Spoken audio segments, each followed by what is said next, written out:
Goddag og velkommen til. Vi har lige et andet forsøg her med samme opstilling. Næsten samme opstilling.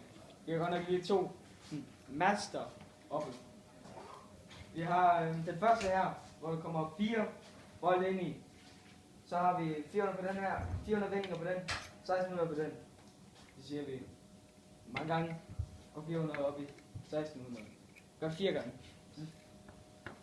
4 gange 4 bliver 16, så der kommer 16 volt ud fra den her, når den er færdig. Og det bliver så lavet højere for, at det kommer igennem lange kilometer, hvis det nu var ude i virkeligheden. Ja, og så kommer de 16 volt ind i den her over primære spolen.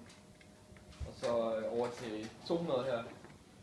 Og så det næste sammen som Kevin, så bliver det bare gjort mindre. Ned til 2 volt.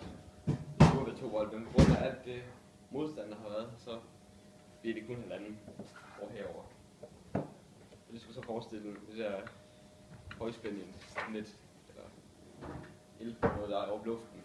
Og grunden til, at det bliver mindre herovre, det er for, at man behøver at tage højspændingerne, der skal ind i husene. Og det er den almindelige forbruger, og det er så masser af det her. Og elværket derovre. PD